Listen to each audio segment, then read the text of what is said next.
But I think here we still have this misunderstanding that just because you're a for-profit company, you can't give back as much as a nonprofit. And I think we need to get rid of that because I think more for-profits need to give back even more. Small businesses are at the heart of the U.S. economy. Here at Nurture Small Business Podcast, we're dedicated to seeing our small business owners succeed. I am your host, Denise Kagan, president of DCA Virtual Business Support. If you like what you hear on today's podcast, please share it. You have my gratitude for doing so. An advocate of the circular economy for the past 15 years, Elaine Burks Mitchell is the CEO and founder of The Bra Recyclers, a social enterprise dedicated to recycling and reusing pre-loved bras, prostheses, and underwear in partnership with other environmentally and socially conscious individuals and companies. Elaine has donated over 4 million bras worldwide. She believes essential items should be made more accessible to people in need and that items in good wearable condition shouldn't end up in landfills or be burned. Welcome to the show, Elaine. Oh, thank you for having me. I'm excited to be here. So, wow, your intro, you are, and there's more stuff in your bio that I will probably get to and ask you questions about. But your intro, it tells a story about how you are socially connected with a socially, viable cause, as well as an environmentally sustainable, backbone to it. How did you get there? Absolutely. It's interesting. I'm glad you asked that because I'm proud to say that we're a social enterprise. And I like saying that because I think, again, we're hearing that term more, and I'm so glad we're hearing that term more. But, we started out, most social enterprises start out with there's some need in the community or our planet that needs to be solved or fixed or something. And so for us, it was the fact that, we saw women and girls going to these programs, right? I'm in the Phoenix area. And we knew that there was this need just based on talking to some of the shelter programs and transitional programs. But there was this need that bras were just something that weren't being donated. And I had inquired about that because I had a ton, because a lot of places won't take them just because that whole underwear category. But bras are a little different. As you know, panties need to be new, but bras are a little different. And so for me, I knew I had a ton in my drawer, like many women. And I'm like, I want to help in this way. So again, I never thought this would be what I would be doing, but I knew that if I had that many, other women had that many too. So it started for me there, trying to fulfill a need I knew that was there. And then trying to, again, most social enterprises, they try to use entrepreneur principles to help fulfill or solve some type of problem or issue. So that's how it started for me. And then I had to figure out how I was going to do that and how I was going to make it into a business. I knew I was going to be doing the social impact side of giving back to these ladies, but I also needed to figure out how to make this a business too. So you've done some very interesting things with business. We're going to get into how you do business in a bit. Yeah. Employees. You have a unique philosophy there too. Well, maybe not unique, but it's special for sure. Yeah. Right now we actually just moved. There are 2 employees. My husband and I are the only employees, but we contract out pretty much everything. And that was a conscious decision to do that. We didn't want to take on a lot of the, as you know, challenges sometime in having employees and the paperwork and everything that goes with that. But we wanted to use contracted workers. But one of the things too in our industry, particularly in the industry we're in terms of textile recycling, is very labor intensive. So it's very, very hard to find workers, as in other industries too, but particularly ours. So we did, as we've talked about, we had to look kind of outside the box, and we looked for services, and particularly services that were providing individuals that had some type of disability and couldn't really work in a quote normal work environment with an opportunity to work. So we partner up with an organization here called EpiHab that provides job opportunities for people who can't work in a normal work environment because they have some type of disability. Best partnership ever, best ever. Highly recommend that for any entrepreneur looking for some type of support. I love that. Yes. That That just impressed me when I read that in your bio that you source to underutilized populations. So Absolutely. that's And you incredible. know what's so cool is that they really want to work. They really want to be productive citizens. So that makes it even better, because they want to be there. Because as you know, finding good help is tough. It is very tough, especially for small businesses. Hmm. Yes, because you know we're sometimes in a rush to fill that seat, and we Yes, sometimes put the wrong button in the seat. absolutely. Absolutely. Oh, you've got some stories, don't you? Oh, yeah. I figured you did. Yeah, I figured you did. So, tell me, you started back in 2008 when, social enterprise wasn't really a thing. It's a little bit more of a buzzword now, as you Yeah. noted. So Yeah. tell me, what were your challenges then? Great. Yeah. Back in 2008, social enterprise, the word social enterprise was still very new. So our challenge one was just explaining to people what that even meant. And a lot of people were like, oh, well, why aren't you just a nonprofit? Because they knew we were giving back. And it's so interesting because I think there's this, here in the US, it's not as known as like in some of my counterparts in Europe, like, oh, yes, this makes sense, what you're doing. But I think here we still have this misunderstanding that just because you're a for-profit company, you can't give back as much as a nonprofit. And I think we need to get rid of that because I think more for-profits need to give back even more. So a lot of it for us was just explaining why we weren't a nonprofit and why we went more of a for-profit model. But in addition to that, for us, is that we were in this industry, textile recycling, that so many people just didn't know about. And so I spent a lot of time just explaining that industry because it's as you and I've talked, it's a very non-transparent industry. A lot of people don't know how it works. A lot of people, when I mention, hey, we're like a mini Goodwill, because people don't think of Goodwill as a textile recycler, but they're one of the largest textile recyclers in the world. I guess they So, but are. they're just not marketed in that way. So I think there were a couple challenges. Again, explaining being a social enterprise, but then also explaining the textile recycling industry and how it works. And I think that was tough for us the first several years. So how do people access your goods? I mean, do you sell to the public or this is just strictly okay? Yeah, it's pretty much our partners are B2B. But we do encourage what our goal is encourage consumers also to recycle. We want them to get their products or their items out of their drawers that are just sitting there because we know you got a lot of bras just sitting there. And recycle those. But in terms of like our business model, we try to partner up with retailers and distributors who we know have a lot of overstock and returns, right? That are sitting there. And Mm-hmm. for many companies, the policies landfill, burn, and cut. Now we're starting to see a little more of that change because we're starting to the consumers are starting to push back and ask, hey, what are you doing? How are you being sustainable? How are you being responsible?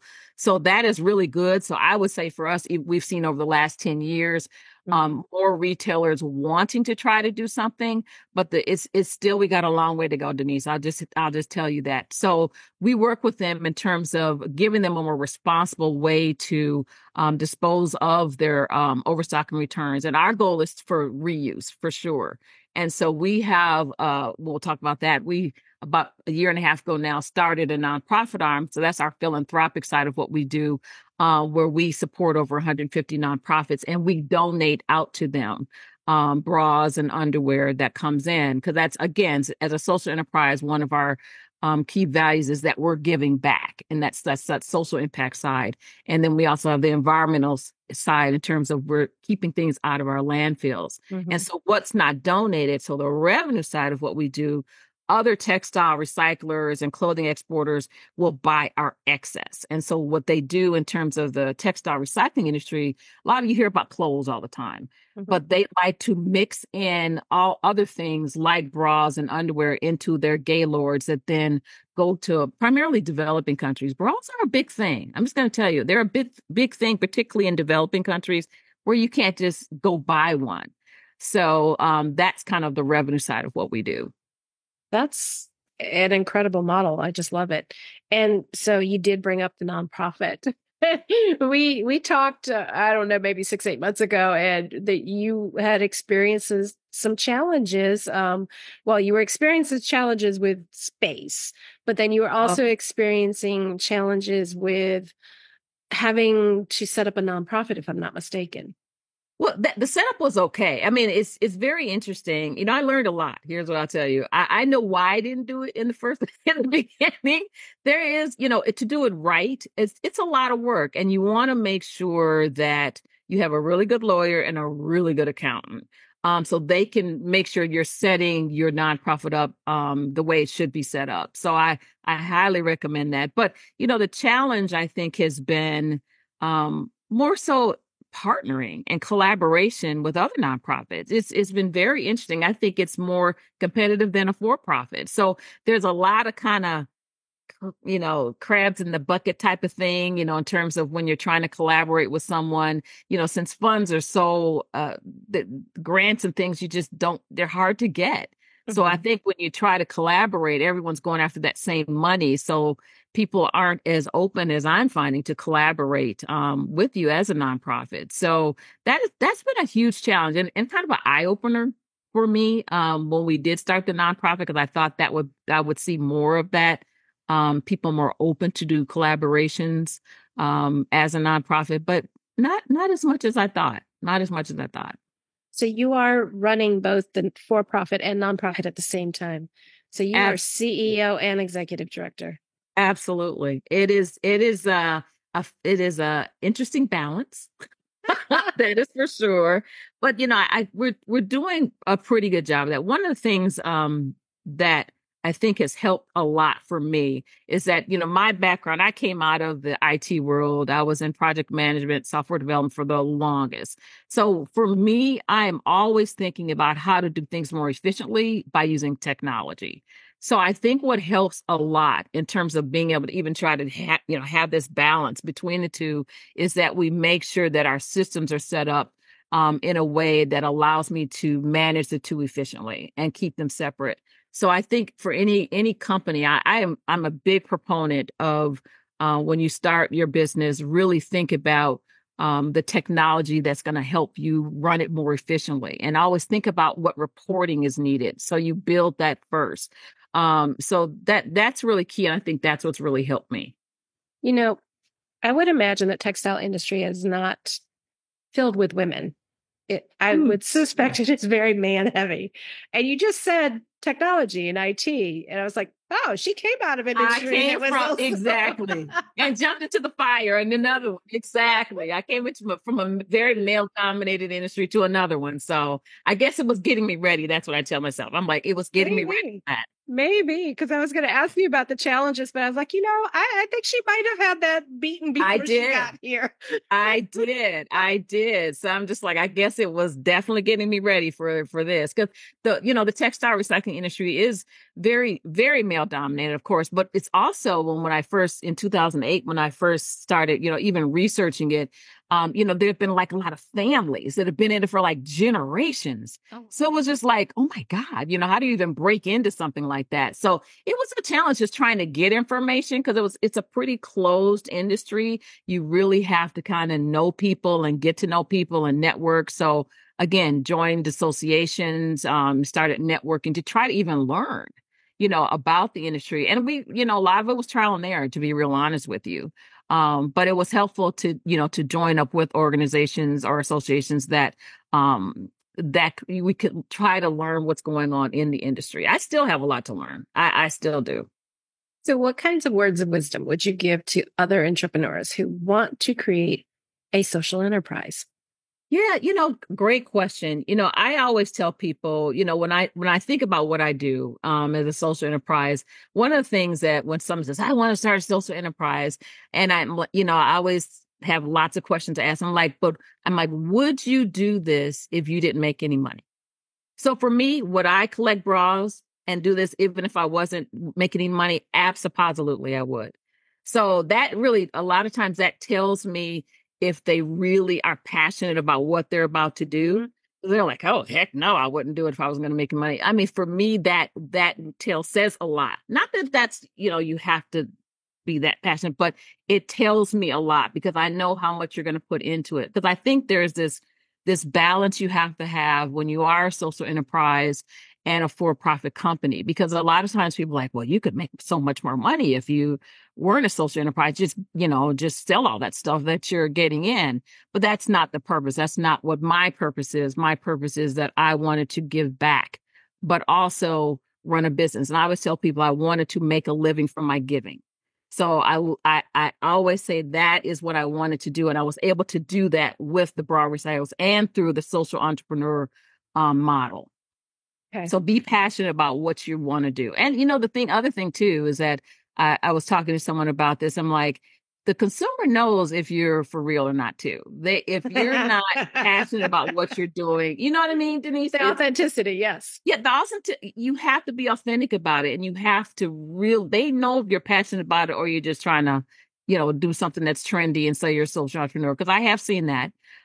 So they'll pick that out real quickly if you're kind of faking it.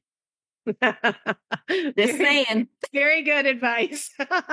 Yeah. But you're right. You will get called out. You are absolutely right.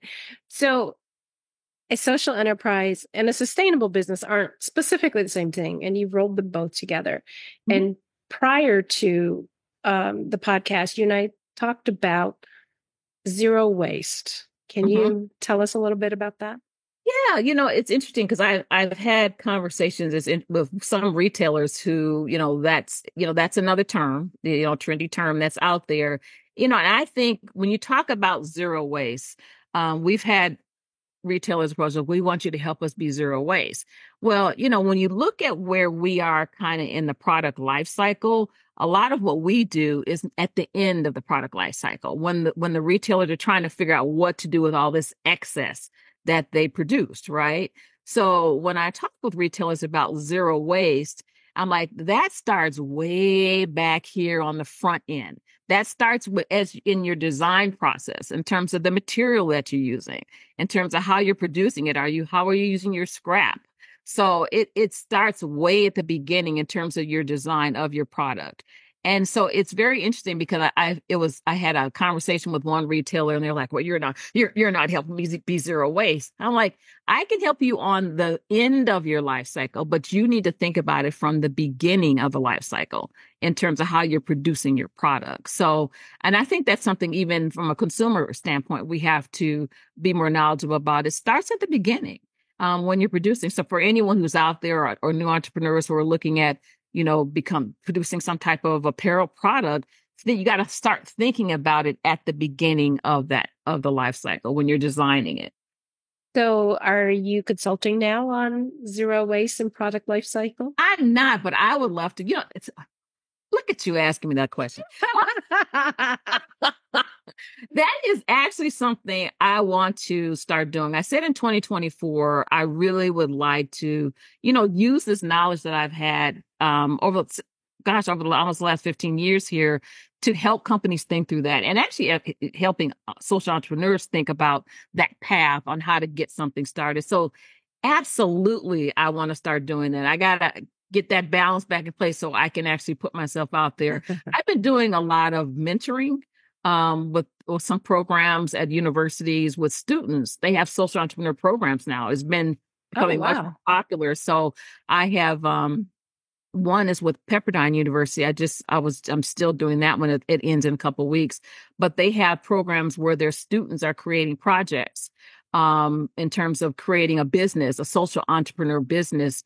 And so I'm mentoring a student for that. And then also with Local First, I'm doing some mentoring there. So it's becoming more popular. What I'm seeing is that the younger generation is saying we want to be more socially conscious with whatever business we're doing. We want to make an impact also. And so that I think I'm just like ecstatic when I hear that.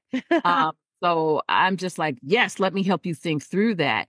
And the other thing too has been so interesting. What I'm learning is that they want to make an impact socially, but then they're not thinking about it from the standpoint of how to monetize that. How can I still make money? I want to give back, but how do I make money doing that?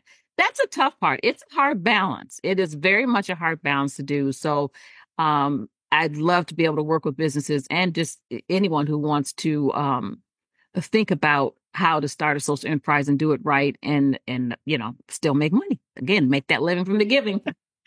I love that saying, make that living from the giving. We're going to use that, I promise. All right. So before the Bra Recyclers, you said you're in IT. Tell me a little bit about your background there. Yeah. I actually I went to school at Purdue University. Yes, go Purdue, Final Four. Just saying. And so I actually, my background in school, I was in financial planning and economics, and that was a great foundation. But then I started my career out at IBM. Believe it or not, started out there Okay, in that explains the IT. I know. And I started out more in the finance and accounting and then moved more over to the system side of things. So then, worked for several companies, went into consulting also.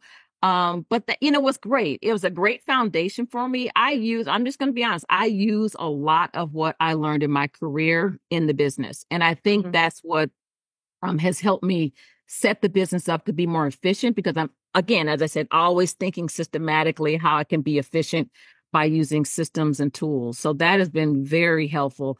So I did that for many years, and I just knew though, Denise, that was not my end game. It just, it didn't give me that joy that I wanted. And it was, we're making a lot of other people lots and lots of money and seeing lots of money wasted on projects. And I'm like, okay, there's more to life than just this. And it was very stressful. Being in project management is very stressful. So I just knew that there was something else for me. So I started the Bra Recyclers when I was working and I was consulting. So, and I think for many people, I didn't know if this model would even work, to be honest, Denise. So I had to try it out. So it was great that I had, had a job and I was trying this out to even see if the model worked because I wasn't sure if it would. So yeah, but it's again, my career was a great foundation for what I'm doing now. Interesting. I was working a full-time job at Coca-Cola when I started my first company and was working it simultaneously to see if it would work. Absolutely. And Absolutely. the first year when I broke even, I was like, yes, I can make that work because if I can break even when I'm not even in the business, I can make it work. Absolutely. Totally agree. But I think that's smart. I think that's a smart way to do that. Anybody that, like when I'm mentoring students, I'm like, make sure you have a plan B because you're just not sure if it's going to work. So Yes. yeah, always have a plan B and see if it'll work before you jump out on it. Okay. What should I have asked you that I haven't asked you today? Gosh, what else? Well, it's Earth Month. April is Earth Month. Oh, it is. Yes, it is. So, we always do something special during Earth Month. This year, it's very interesting. We were approached by a company called 100X. So we're going to take a little bit different approach this year. So I'm very, very interested to see how this goes. So we'll definitely going to tag you on some things. But 100X does what they call purposeful data gathering. And so I'm a big proponent of, I think as consumers, we can definitely we need to kind of drive retailers in terms of being more sustainable and responsible. I think we use our voice and our dollar. And so one of the things we're doing this year with 100X is that we're going to give people the opportunity to give feedback on different brands and services that they use. And what they're going to do is they're going to donate to us every time we get feedback is going to go toward our undie chest to purchase underwear for families. And I'm like, absolutely, I'm in. I am in. So I think this is a great opportunity for us to tell what we think about the brands we use, whether it's the pharmacy we go to, the grocery store, jewelry, whatever, the fashion industry, we can give that feedback. So we will put out a link. Actually, I think we have one out on social media right now. It's going to actually kick off on the 4th of April and run through May 7th.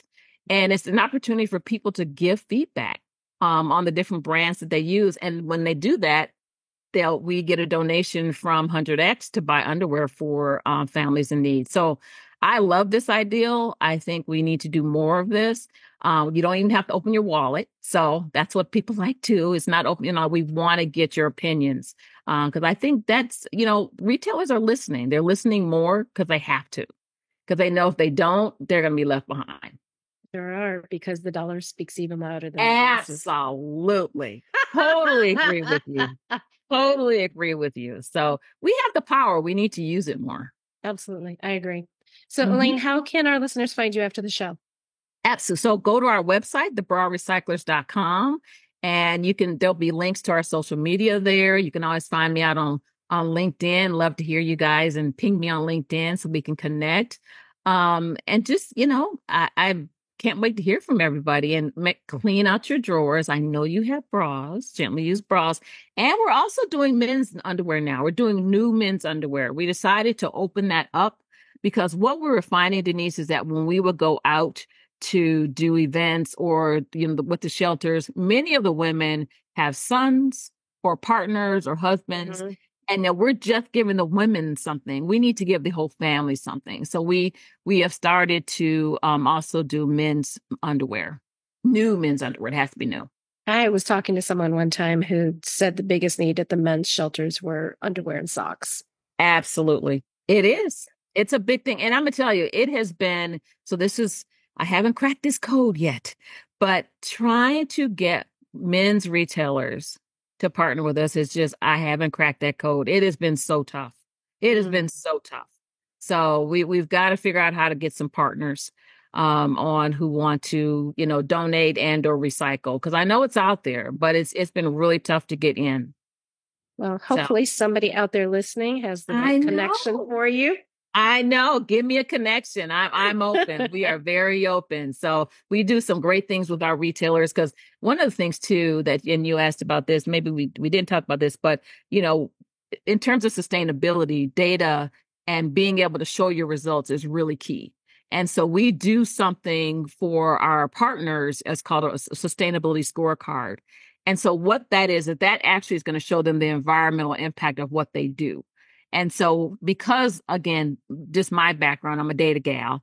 So we collect that data when they recycle their items or if their customers recycle, and we are able to collect that data and play back for them. Here's the impact that this many pounds of bras or what underwear that you recycled did. So that has been something I think that's been a big plus for us is that we can play back and give them information that then they can use to share with their followers and their customers, or even internally to set goals. What do we want to do this year in terms of our sustainability goals? And I think what's also good too is that we also play back for them. When you partner with us, you're also aligned with the SDG goals. So we have 5 of them we're aligned with. So when you partner with us, then you're aligned with those also. That's incredible. That's incredible. Elaine, this has been a fantastic conversation. I will make sure all of your contact information is in the show notes. Thank you. Thanks for having me. It's always good to talk to you. I love it. Thank you. Thank you for joining me for today's Nurture Small Business podcast, where the focus is on business growth through technology, leadership, and people strategies. Do you have an idea for a podcast or feedback you'd like to share with me? Send me a note through my website at dcavirtual.com/contact.